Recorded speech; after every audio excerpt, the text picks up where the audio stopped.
jirenya ko foya ifachu jede jono santa ede de jirenya ya fachu da fidetin kaira kakabade najala shirgigata akabo budi kibata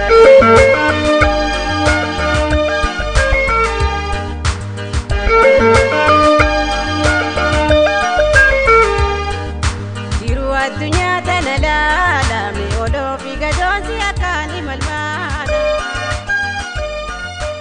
غير جروبات والهورا وركي سني تسمني قدون شجري بابورا يابدين نفا نأجيا شمرمري جتشون غرّ جالتو تسربا هيدو كيسا جرتي كامبروس هيدو قابدي بهابيفتو أوروميات تلالتوس sirba isheetin warra lixa biiftuu jiranis ni faarsiti. Kaaba fi kibbas osoo hin hambisin warra kan biraas akkasuma eenyu isheen weellistuu qabsooftuu fi falmattuu diddaa gabrummaa haloo daawwee Oromoon Oromummaa isaa akka hin ganneef warra kufee ka'ee keessaa isheen tokkodha.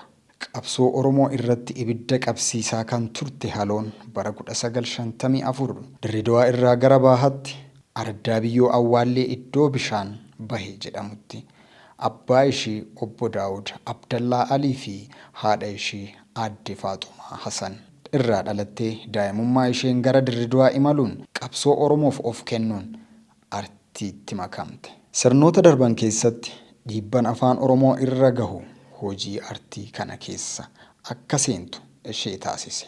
Afaan biyyaa tokkuma jedhanii afaan kana nu dhorkaa turan.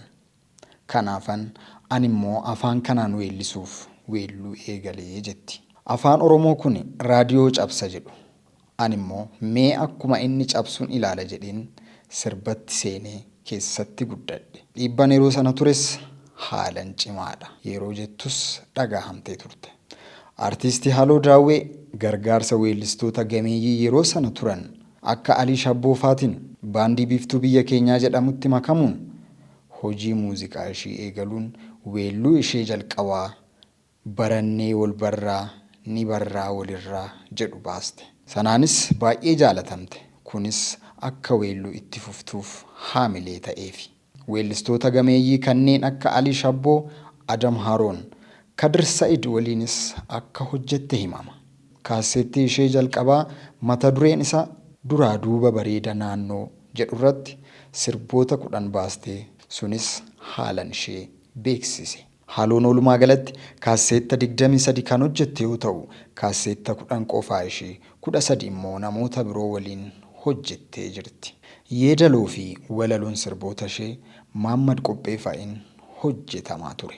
Sirboota ishee keessaa muraasni abbaa koo Oromoo maal narraa gaafattaa seenatu dubbataa hundeesaa dhalootaa gamnaa fi gootummaa arjoomaa gaaruma galgalaa ganamaa suuraa isaa faarfamaa jechuun oromummaa ishee ibsite. Walhora warra keessanii teessumni guddoon shaggarii baabura yaabbadheen dhufaa na eegiyaa shamarmarii jechuunis bifa jaalala fakkaatuun Finfinneen handhuura Oromoo fi kan Oromiyaa ta'uu ishees qalbeeffachiiste. Oromoon fardaan dabaalee goota goota caalee jettee gootummaa Oromoos lallabde. Kanaa fi kan biroos baay'eetu jiru.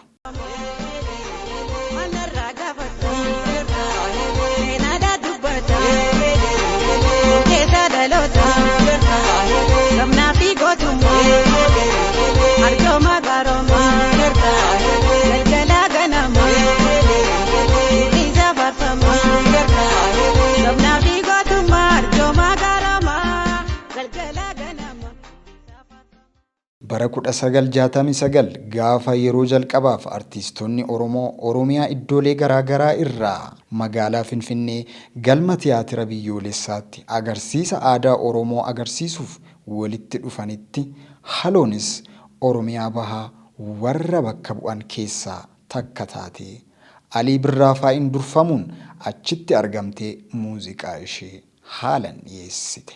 Achittis agarsiisa sanaa booda artiistota akka Zarihuun Wadaajoo, Ilfinash Qannoo, Hasan Tusii, Dannabee Ida'oo, Shabee Sheekoo fi Daani'el Namarraafaa waliin qabsoo egeree Oromoo irratti waliin marii gaggeessanii akka turanis ni himama. Haloon dandeettii muuziqaa uumamaan qabduun alatti mana barumsaa seentee barachuuf hin caarromne. Kanaaf walaloo sammuutti qabachuun sirboota hunda hojjechaa turte. Kunis dandeettii addaa kan isheeti. Haloo 1960moota keessa maqaa Oromootiin dararama guddaan waan irra gahaa tureef gammoojjii Somaaliyaa fi Jibuutii keessa waggoota 7 oliif baqannaadhaan naannawaa dabarsite.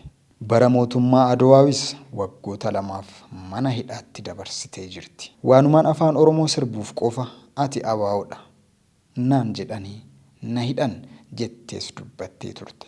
Haloon bu'aa bayii kana hunda keessatti ilmaan 5 kan horatte yoo ta'u 2 qofatu lubbuun jira. Haloon umurii ishee waggaa 14 irraa kaastee artii qofaaf osoo hin taane saba Oromootiifis gubachaa jiraattee sababa dhukkuba irra bubbuleen gara namni hunduu irraa nafnetti godaante. Haloon qabsoo ishee dhaloota ittaanutti dabarsuun Oromoo fi Oromiyaa jaalattuun nagaatti jettee umurii ishee waggaa 62tti du'aan addunyaa kanarraa boqatte. Sirni awwaalchaa ishees onkololeessa 5 bara 2016 Adaamatti taasifame. Egaa seenaan siyaa yaadatu jenna. Maatii fi firoottan akkasumas dinqisiifattoota fi jaalattoota ishee maraaf jajjabina hawwina.